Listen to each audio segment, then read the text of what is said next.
That gave me a chance to slide Angus into the water, and we quickly started finding evidence of hydrothermic vents. This time, though, they looked different from the ones we had found in the Galapagos Rift. The water coming out of the vents was cloudier, almost like black smoke. So we sent Alvin down to take a look. Dudley Foster was piloting Alvin as it maneuvered into a thicket of strange chimney-like structures, approaching one that was spewing black clouds of suspended minerals. We've got a locomotive blasting out this stuff, Dudley called up to us. It looked like the smoke from a coal-burning engine. As he neared that chimney, Alvin's probe was recording a sizzling 33 degrees centigrade, 91 degrees Fahrenheit, much hotter than the temperatures we had found around the vents in Galapagos.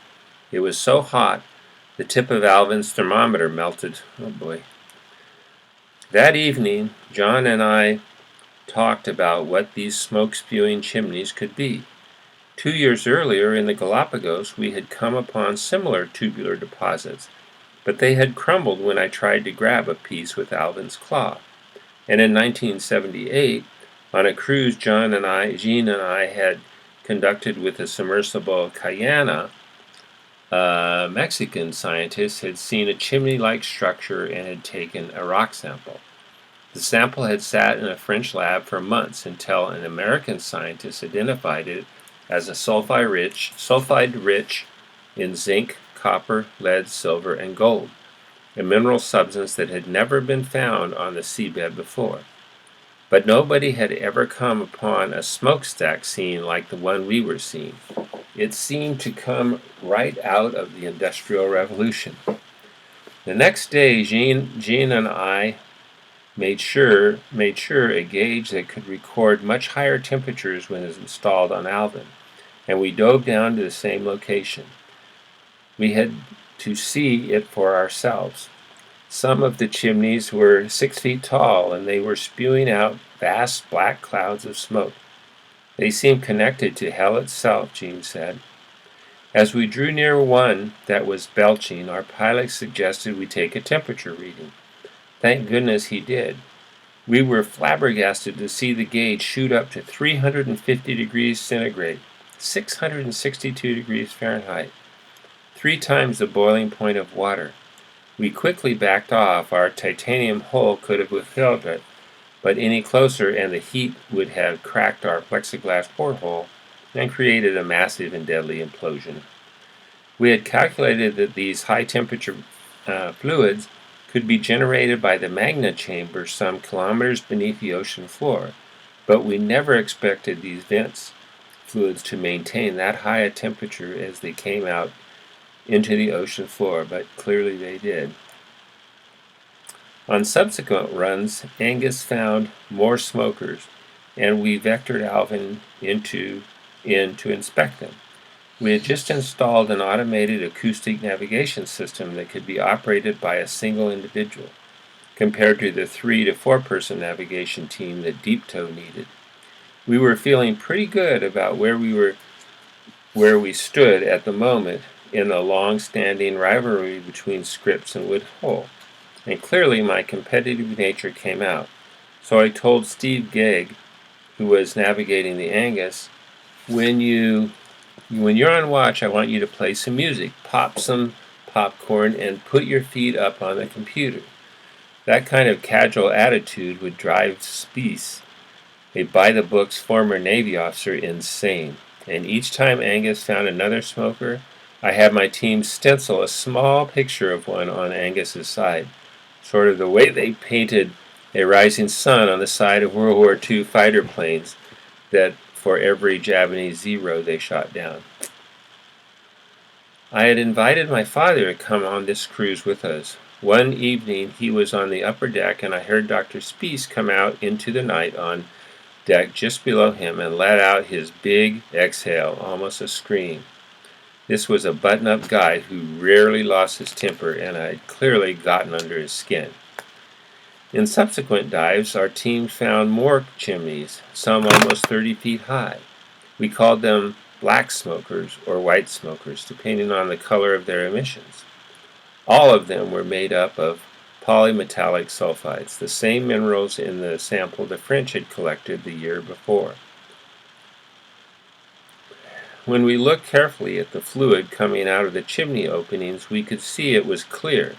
But the moment it began mixing with the cold bottom water, 4 degrees Celsius or 39 Fahrenheit, the fluid quickly quenched or cooled and turned black as the minerals it contained formed microcrystals. We began to understand how these chimney-like structures form. As hot fluid spews out of the newly fractured rock, it mixes with the ocean water. As the minerals precipitate around the edge of the opening, the chimney gets taller and taller until it gets top-heavy and falls over, only to begin the process again. The result is a large mound of minerals combined with many separate chimneys and looking almost like a pipe organ. Our discovery helped us explain the chemistry of seawater. In chemistry classes, we learned that the hydrologic cycle, the warmth of the sun, causes water to evaporate from the ocean. This pure water forms moist clouds from which rain falls into land and flows through rivers back into the sea, picking up chemicals as it goes, only to be evaporated over and over again. But the chemicals in the river water are different from what we find in a typical bucket of seawater. Some of the chemicals flowing into the sea strangely disappear, while new ones take their place in the ocean water. But where did they come from? Once we had discovered these high-temperature black smokers, we realized that a second circulation system was involving the interior volume of the world's oceans and circulating inside Earth's ocean floor over millions of years. Within the sulfide deposits making up the chimneys, we also found copper, lead, silver, zinc, and gold, valuable minerals in large enough quantities that it helped set off an underwater gold rush just now playing out. Plate tectonics, hydrothermal vents, and black smokers. In very short order, we, all the scientists that I sailed with, French and American, had rewritten parts of the geology, biology, and chemistry textbooks that we had studied in college. Project Famous threw away our geology book, Discovering the Vents threw away our biology book, and Finding the Smokers that threw away our chemistry book. It was an amazing trifecta. Many of the scientists knew more than I did about the theories behind the discoveries and the impact they would have. But I was fortunate enough to have had the right tools and skill set to get them to the right places. Without Angus's cameras and Alvin's viewports for scientists to peer through, we wouldn't have seen the proof with our own eyes. As soon as I accepted an offer from Dr. Van Adel to spend the 79-80 school year on sabbatical at Stanford, where I would work on academic articles about our latest discoveries, I was up for tenure, and I certainly felt like I deserved it now. Tenure at Woods Hole was determined by a panel of outside experts, and when I heard who was on the committee that was going to decide my fate, a knot began to grow in my stomach. Some of my biggest rivals, including, you guessed it, Dr. Spiess, had just gone toe-to-toe with him at sea, and now I felt like I had a crosshair right on my forehead. I decided that Margie and I and the boys would move with me to California. We would rent our Hatchville house. That way, if I didn't get tenure, we could just stay on the West Coast, in a state I had grown up in. I had been spending a lot of time away from home, and I remember all the fishing and camping trips that my dad had taken us on. And I made it a point to take Todd, who was now 11, and Dougie, who was turning 9, on weekend trips like that. I also coached Todd's basketball team, and we got to spend some time swimming and fishing in our favorite vacation spot, a cabin at Margie's father owned at Whitefish Lake in Montana. Still, I was feeling more turmoil about my marriage.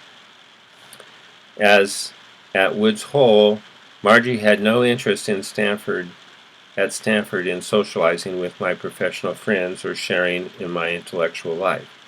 I watched my brother, who now was working in software at Apple, as he and his wife were going through a divorce. I could see how hard it was on their 3 children, and I decided I would try to make things work with Margie as long as our boys were still living at home. I was also still feeling some disdain for other academics because I had continued to write for National Geographic. I had published magazine articles on the Cayman Trough, the oasis around the vents, and the smokers. I was working on my first National Geographic television special about plate tectonics and our discovery of the vents and smokers, and I could already hear the cries that I was sure would come from some of my colleagues at Woods Hole, saying that I was just showboating. But I also had co-authored major articles in 2 top academic journals, Nature and Science, and I had 2 more on the way, one of which would end up winning the Newcomb Cleveland Prize for the best article in science in 1980. Critics scoffed that I liked to go out and just see what I could find. They said it wasn't science, that I had just tripped over things. If that's the case, I thought, then let me keep up tripping. Luckily, with all this weighing on me, the chairman of my tenure committee was Dr. Morse, Robert Morse, who had been the Navy's Assistant Secretary for Research and Development and now held a high-level post at Woods Hole.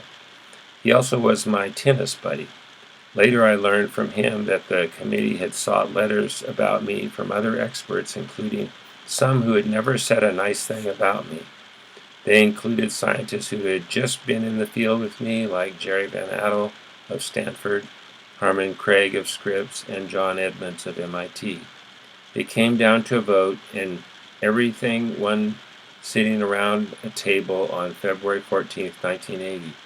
I was not allowed to be there, but Morse told me later that when it got to Spies, he went off on what a publicity hound I was. Then Morse asked him, if Ballard were at Scripps, would you give him tenure? And Spies replied, yep. What a relief. I had finally made it. I was now a tenured scientist at Woods Hole and free to chart my new destiny for myself and my team.